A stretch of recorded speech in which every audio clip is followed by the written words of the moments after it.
The Flexibility Pathway Toolkit from Flexible Childcare Services Scotland offers a wide variety of features designed to help your service become a flexible childcare provider. In this video, we're going to cover the basics of setting up a new service for the first time.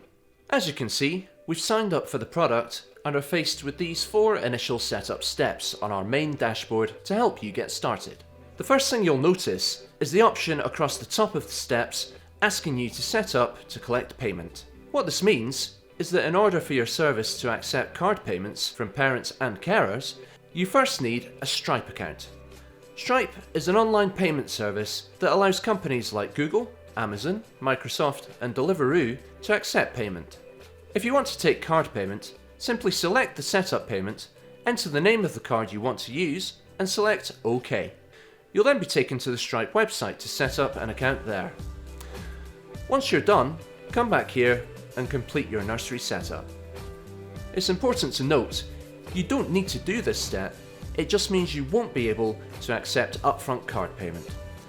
Visit stripe.com to find out more about Stripe. Now, on to the next step, branch details. This is where you set all the information about your branch of the service and how it runs. The first section, branch details, should be pre-filled with the information you entered during registration. Let's go to opening times. This is where you set when this branch will be open, which will in turn dictate when sessions can run. Simply select the days your branch is open. We'll select Monday to Friday, then choose the opening and closing times. Let's open later on a Wednesday and close earlier on a Friday. And why not add to the weekend too? We'll close earlier on a Sunday afternoon though. Once you're done, hit save. Next, let's look at closures. Closures are days your service doesn't run. Entering them at the start of your year, be that January or August, or whenever your calendar starts, it lets the systems know that there can't be any sessions running on those days and won't allow bookings to be made over them. This means you won't need to keep cancelling bookings made during periods of closure. The further into the future you set your closures, the further into the future bookings can be made to your setting, so it's a good idea to add any holidays or in-service days as soon as you know them. To add a closure, simply select a start and end date of the closure. We'll choose Christmas Day to Boxing Day and select Add. To add more, just repeat the process. Once you're finished, hit Confirm and Add to Calendar. We'll now look at the cancellation policy. This dictates the rules surrounding when bookings can be made and cancelled. Just choose values from the drop-down menus for each entry. If there is a rule in there that you don't want to adhere to, just leave the drop-down blank so that it just shows 2 dashes.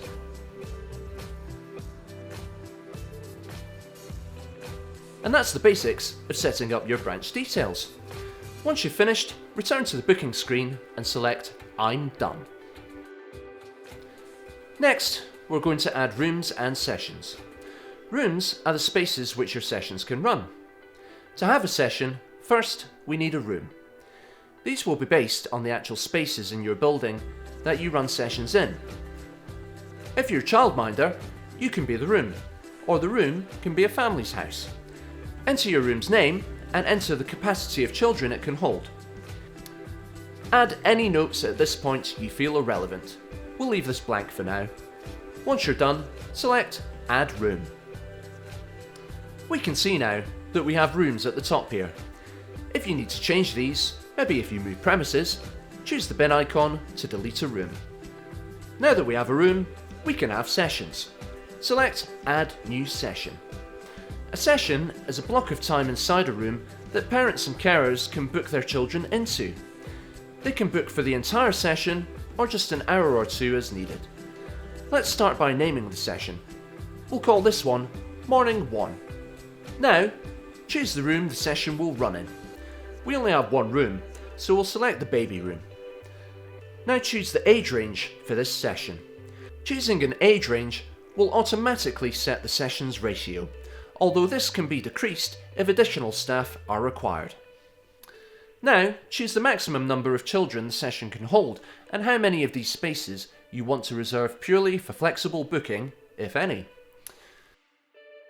Set the price per hour. Now, choose the year you want the session to run and select a start and end date. Finally, choose the days you want the session to run and the time of day it will run. Let's choose 9 to 12, as this is morning 1, running Monday to Friday. When you're done, hit publish to make the session live, or you can save it in draft format if you want to come back and make changes. Now that we're done, we can see the session has appeared in the session list and is live. And that's the basics of setting up rooms and sessions. Once you're finished, return to the booking screen and select I'm done. Now, on to adding parents and their children. Let's begin by adding a new parent. Fill out all the fields on the Add Parents form. Enter the parent's name, contact details, and address.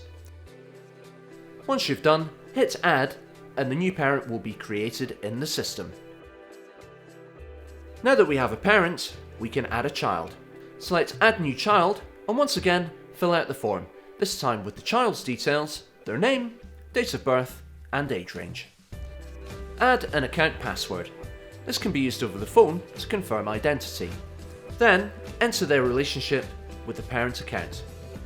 Choose which branch they're associated with and note any requirements. Finally, set their funding status, if they receive funded hours and if their bookings can be paid via invoice. Once you're done, hit Add. Repeat this process for each child and their associated parent. Once you've finished, return to the booking screen and select I'm done. Finally, we need to invite staff into your service. Simply hit Setup and you'll be presented with an Add Staff form. Fill this out with the employee's name, their email address, set their account and employment types. Enter their hours and salary and holiday allowance. Finally, select which branch they're associated with and the role they'll perform there. Once you're done, choose Send Invite, and they'll receive an invite to the email address you entered to register for the system. Repeat the process for each staff member. One more time, return to the booking screen and select I'm done. And that's it. Thanks for using the flexibility pathway. Look out for new features coming soon.